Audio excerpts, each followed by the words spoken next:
Aloha. Aloha guys. Hari ini kita lanjut baca buku lagi dan sekarang kita ada di bab 32, kerja, kerja dan kerja di halaman 153.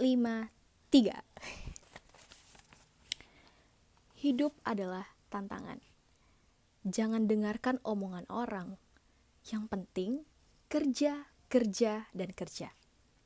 Kerja akan menghasilkan sesuatu, sementara omongan hanya menghasilkan alasan. Joko Widodo. Susi tak banyak bicara. Wacana itu perlu, tapi jika tak pernah terrealisasi dan mangkrak tertuang di atas kertas, buat apa? Kerja nyata lebih ditunggu masyarakat ketimbang koar-koar tak jelas arahnya tanpa ada hasil.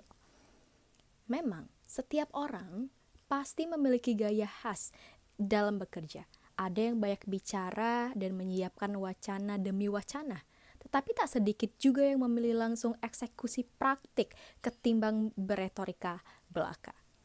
Saat kita melihat berita tentang Susi Pujiastuti, apa yang ada di benak kita? Ya, aksi dan sepak terjangnya sangat nyata. Bukan retorika belaka di depan media. Dia sangat senang blusukan menyusuri keluhan demi keluhan yang mungkin ada dengan bergerilya ke kampung-kampung nelayan. Dimanapun lokasinya, bakal ia kunjungi. Kita pun tak heran melihatnya, karena nelayan dan pesisir laut sudah menjadi lingkungan Susi sejak dulu. Hasil kerjanya sendiri sudah terlihat nyata. Walau hanya lulus SMP, Susi Pujiastuti sukses membangun beberapa perusahaan penerbangannya dan ekspor hasil laut sebelum menjabat kursi menteri. Ketika telah menduduki kursi panas itu pun, ia membuat gebrakan dengan kebijakan yang menyejahterakan nelayan. Teori alias wawasan atau pengetahuan memang penting sebagai landasan bisnis atau meniti karir. Namun, jika hanya pintar teori tanpa ada praktik nyata, buat apa? Apakah kita bisa memuaskan atasan hanya dengan berjanji akan memenuhi tenggat waktu pekerjaan tanpa bukti? Tentu tidak. Atau apakah kita bisa menambah pelanggan dengan janji diskon, tapi nyatanya tidak ada diskon? Tentu tidak mungkin. Itu mustahil. Sejak tahun 1999, kita punya Kementerian Kelautan dan Perikanan. Meski begitu, persoalan kelautan dan perikanan tak kunjung ada kemajuan yang berarti. Pencurian ikan oleh kapal asing tetap marak, dan produk laut kita belum maksimal. Jika kita melihat rekam jejak Menteri Kelautan dan Perikanan sebelumnya, jarang sekali melihat berita aksi nyata dari wacana yang digembar-gemborkan. Beda sekali dengan Susi, tanpa teori langsung praktik, karena ia memang pemain lapangan. Kolumnis Putu Setia menulis dongeng di koran Tempo tentang seorang profesor India yang mengarang buku mengenai teori berenang. Begitu bagus profesor itu berteori. Namun saat dia merilis buku tersebut di pinggir pantai, tiba-tiba ia digulung ombak. Dia yang pakar teori berenang nyaris tenggelam. Untung saja sejumlah nelayan yang tidak pernah mengarang teori berenang berhasil menolongnya. Begitu Putu Setia menganalogikan bedanya orang yang hanya bisa berteori dan orang yang belajar dari pengalaman langsung. Dalam kabinet kerja Jokowi, ditunjuk Susi sebagai Menteri KKP. Dia hanya lulusan SMP, tidak pernah menempuh bangku kuliah, apalagi membuat skripsi, tesis, ataupun makalah tentang kelautan. Namun, karena dia pemain lapangan, begitu menjadi Menteri KKP, dia langsung tahu ketimpangan yang terjadi pada pengelolaan kelautan dan perikanan. Alhasil, baru beberapa hari menjadi menteri, dia sudah berani mengeluarkan larangan ini itu demi kedaulatan kelautan dan perikanan kita. Susi menerapkan regulasi dan berusaha mengejar ketertinggalan di berbagai sektor. Salah satu kebijakannya yaitu membatasi gerak kapal-kapal asing pencurian ikan. Enak saja, dengan menyamar pakai bendera Republik Indonesia, mereka semuanya menguruk ikan-ikan kita. Begitu ungkapnya. Selama ini, aparat dan birokrat kita tak banyak bicara dan beralasan kapal pengawas kita terlalu sedikit. Ironisnya, negara-negara yang mencuri ikan kita, hasil ekspor ikannya justru 5 kali lebih banyak dari kita yang pemilik ikan sendiri. Sungguh tamparan keras bagi kelautan dan industri perikanan Indonesia. Susi membuktikan kepada kita bahwa talk less do more. itu di atas segala-galanya. Intinya jangan cuma cuap-cuap tapi pesan kosong. Buktikan semua ucapan kita menjadi sesuatu yang berguna bagi orang di sekitar. Bab 33, hari-hari yang tak mudah. Tahun pertama Jokowi JK penuh dinamika, baik dalam bidang politik maupun bidang perekonomian. Meski begitu, hal tersebut tak menyurutkan semangat slogan kabinet ini, yaitu kerja, kerja, kerja. Susi mengatakan bahwa salah satu visi misi Presiden Jokowi adalah memperkuat identitas Indonesia sebagai negara maritim, sehingga tak heran jika poros kelautan digencarkan untuk serius diperhatikan. Jika kualitas maritim di Indonesia terus diperbaiki, maka bisa memberi kontribusi besar terhadap pertumbuhan ekonomi. Sebagian besar wilayah Indonesia adalah laut. Indonesia harus menjadi negara besar dengan kekuatan lautnya, ujarnya. Susi menganggap situasi kemaritiman di Indonesia cukup memprihatinkan, berlimpah akan potensi laut tapi belum bisa dinikmati oleh bangsa sendiri. Padahal potensi kelautan Indonesia sebenarnya jauh lebih besar daripada potensi migas. Anda inginkan berdiri di atas laut sendiri? Kenapa harus orang lain yang memanfaatkan laut kita? Ucap Susi dengan tegas. Menurut Susi, negara pantas dan layak memperoleh pendapatan lebih dari kapal-kapal penangkap ikan, terutama kapal besar. Susi pun merencanakan moratorium izin kapal-kapal besar sampai akhir 2014, sembari melakukan inventarisasi terhadap izin-izin yang telah berjalan.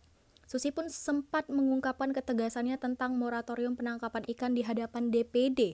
Ia masih menunggu persetujuan dari Dewan Perwakilan Rakyat, meskipun Kementerian Hukum dan HAM sudah memberikan lampu hijau.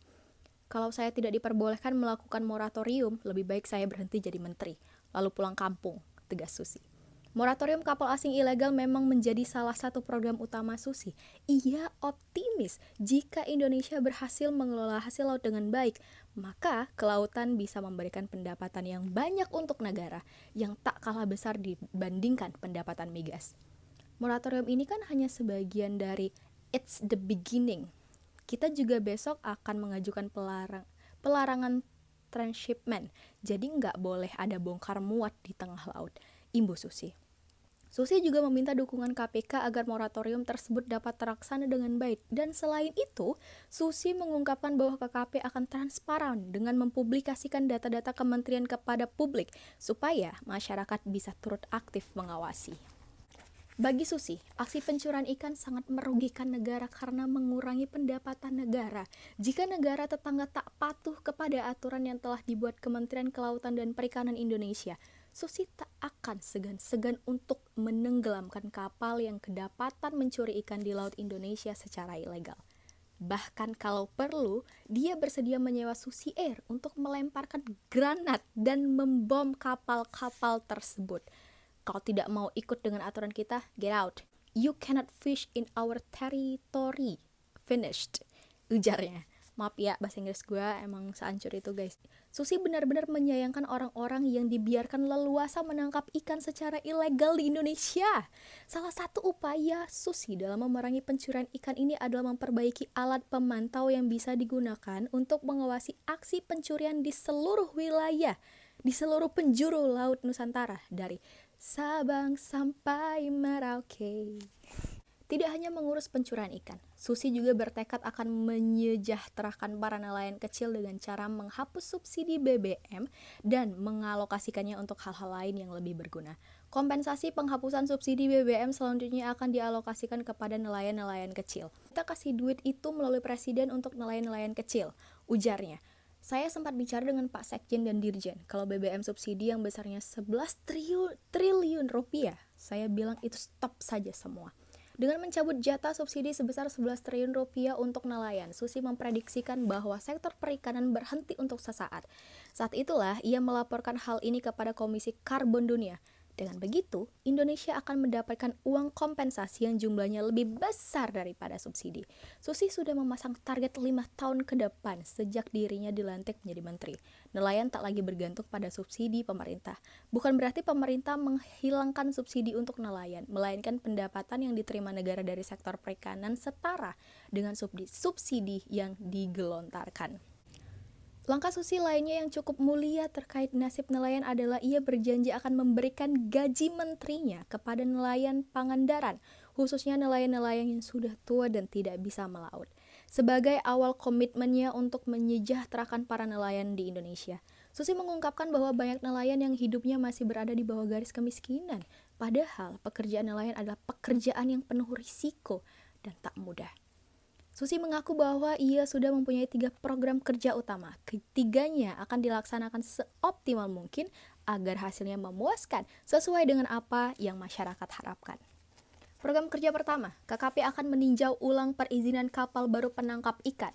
Kedua, Susi bersama jajarannya akan berkoordinasi serta berkomunikasi dengan pemerintah daerah untuk menghapus biaya dan retribusi kapal tangkap di bawah 10 gross ton. Susi pun berencana membebaskan retribusi terhadap nelayan-nelayan kecil dengan kapal berukuran di bawah 10 gross ton. Tentunya, hal ini akan mengurangi pendapatan pemerintah daerah. Namun, Susi telah berencana akan mengganti pendapatan Pemda tersebut dengan dana alokasi khusus atau DAK. Program ketiga, mewajibkan semua Pemda membuat peraturan yang melarang penebangan hutan bakau dan penangkapan lobster. Kata Susi, bakau sangat penting. Kadang-kadang bakau sering dipakai untuk kayu bakar, untuk tambak. Jadi, mesti kita atur yang betul supaya tidak tumpang tindih dan merugikan satu sama lain. Monik Shintami, DKK, dalam majalah Detik edisi 153, 3-9 November 2014 tentang Susi Pujiastuti, mengungkapkan bahwa saat Susi ditanya lebih lanjut mengenai siapa yang akan membuat peraturan mengenai hal tersebut, apakah kementerian atau Pemda, Susi dengan tegas menjawab bahwa Pemda yang harus membuat peraturannya. Hal ini dikarenakan pihak Pemda lah yang nantinya akan bersinggungan langsung secara intensif dengan para nelayan di daerah. Saya tidak mau buat, Pemda yang harus buat. Kalau Pemda tidak mau buat, kita coret dari daftar kerjasama program KPP. Ini sudah waktunya, karena saya melihat di Pangandaran 10 tahun yang lalu, ikan layur itu besar-besar. Sehari bisa dapat 300 ton, satu ekornya bisa 4-5 ons beratnya. Nah, sekarang ikan layurnya sebesar ini, sebesar 2 jari tangan. Kenapa? Karena lebar jaringnya cuma 1/4, bahkan ada yang 3/4 inci. Saking gemesnya, saya bilang. Pakai kelambu nyamuk saja sekalian, biar telurnya pun kena. Bisa kalian bawa, biar nanti tidak ada ikan lagi. Habis, ungkap Susi. Ya, Susi tak ragu untuk membuat gebrakan sejak hari pertama ia bertugas sebagai menteri. Didukung dengan pengalamannya selama puluhan tahun di lapangan, ia tentu sangat tahu apa yang harus dilakukan untuk membenahi segala carut-marut yang ada di sektor kementerian. Bab 34 kita buktikan saja. Sudah menjadi rahasia umum bahwa para pejabat yang dilantik akan diberikan waktu 100 hari kerja untuk membuktikan realisasi nyata dari program kerja yang telah dicanangkan. Tak terkecuali Susi. Dia juga merefleksi 100 hari berkantor bersama para penggawa di Kementerian Kelautan dan Perikanan. Pada 30 Januari 2015, Susi genap 100 hari bekerja bersama KKP. Dalam rangka 100 hari tersebut, Susi berkumpul bersama seluruh pegawai KKP di ballroom gedung Mina Bahari 3 KKP. Suasana tampak berbeda. Tak seperti menteri-menteri lain yang biasanya duduk di kursi layaknya di parlemen. Pada acara 100 hari ini, Susi justru duduk lesehan bersama para karyawan. Saya ingin kita semua berjalan dengan irama dan tujuan yang sama. Ini sudah 100 hari lebih sedikit saya sudah diterima bahkan didukung oleh kalian semua, ujar Susi. Susi ingin pemerintah hadir di masyarakat. Pemerintah juga harusnya menjadi pelayan masyarakat, bukan malah membebani masyarakat. Sistem petugas negara yang seperti preman itu sudah tidak boleh lagi. Kita ini domainnya pelayan masyarakat, petugas yang mengabdi kepada masyarakat. Untuk itulah kita dibayar, untuk itulah kita ada di departemen ini, tegas Susi. Bila pemerintah bekerja keras, lanjut Susi, maka hasilnya akan terlihat. Tidak perlu mencari publisitas, karena masyarakat akan mencari tahu dengan sendirinya. Demikian prinsip Susi yang dipegang dengan kuat. Susi memberi contoh, saat ini KKP sudah dikenal oleh masyarakat luas. Bahkan sopir taksi sudah tahu KKP yang sebelumnya tidak terlalu populer. Sekarang 100 hari bekerja, sopir taksi saja sudah tahu KKP. Itu artinya kita mulai diperhatikan. kata Susi yang disambut tawa dan tepuk tangan riuh seluruh peserta. Oleh karena itu, Susi sekali lagi menggarisbawahi bahwa kerja keras adalah fondasi utama. Jangan khawatir mendapat cemoohan, karena yang penting sudah bekerja dengan baik. Kerja keras ini saya tekankan, karena domain kita public services. Pasti semua yang kita kerjakan akan menjadi sorotan. Kalau jelek kita diejek-ejek. Nggak apa-apa, yang penting kita kerja, tunjukkan yang terbaik, papar Susi yang kemudian diiringi tepuk tangan meriah. Dalam pidato yang penuh semangat dan berapi-api, Susi memberikan dorongan serta mengajak karyawan untuk tetap semangat dan fokus pada tujuan mereka, yaitu menjadikan KKP sebagai kementerian yang diperhitungkan di negeri ini. Hal ini dikarenakan Susi pernah mendapat keluhan dari pegawai bahwa pegawai KKP adalah buangan dari Kementerian Pertanian. Ayo, kita jaga stamina kita jaga spirit kita supaya kita sampai pada KKP yang diperhitungkan di negeri ini. Jangan jadikan KKP sebagai buangan dari orang yang tidak diterima di Departemen Pertanian. Buktikan ya, pegawai KKP bukan orang buangan. Pegawai KKP adalah orang yang memegang portofolio 2/3 wilayah Indonesia, kata Susi. Ia juga meminta para pegawai agar bekerja lebih baik untuk memperlihatkan kinerja. Dalam evaluasi 100 hari itu, Susi mengaku mendapat peringkat pertama sebagai menteri berprestasi dalam pemerintahan Jokowi JK. Menurutnya, berkat kegigihannya bekerja, kini KKP telah dikenal oleh masyarakat luas dan tak dipandang sebelah mata. Lantas, apa saja yang telah dilakukan Susi selama 100 hari pertama bekerja? Ya, Susi telah berhasil menangkap puluhan kapal illegal fishing di perairan Indonesia. Terakhir, pada operasi yang digelar 21-25 Januari 2015, sebanyak 14 kapal ilegal ditangkap. 7 kapal diantaranya milik asing dan 7 lainnya milik lokal.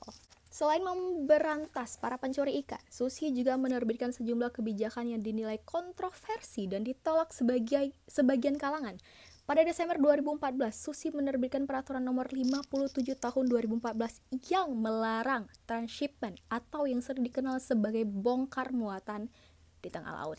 Susi beralasan, ada banyak kapal asing yang langsung membawa kabur ikan dari tengah laut tanpa melalui pelabuhan. Dengan dilarangnya transshipment ini, maka pemerintah dapat memantau dan mengontrol hasil tangkapan ikan di laut Indonesia dan imbasnya pajak yang diterima negara akan maksimal.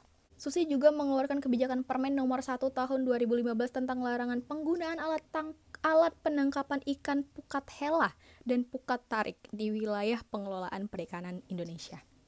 Kebijakan yang juga menyita banyak perhatian adalah larangan ekspor bibit lobster dan lobster bertelur yang dituangkan dalam Permen nomor 1 tahun 2015. Permen itu peraturan menteri deh kayaknya. Dengan terbitnya kebijakan ini, Susi berharap kelestarian spesies ikan di laut Indonesia tetap bisa dijaga. Selain itu, Susi juga melabeli mereka yang menggunakan bom saat menangkap ikan sebagai teroris lingkungan.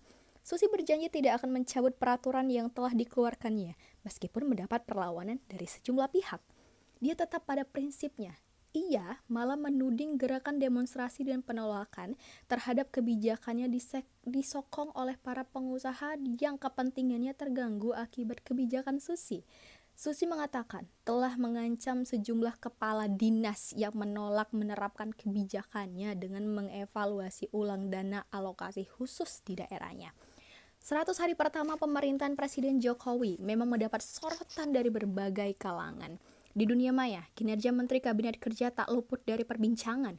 Menteri yang paling banyak diperbincangkan adalah Menteri Kelautan dan Perikanan.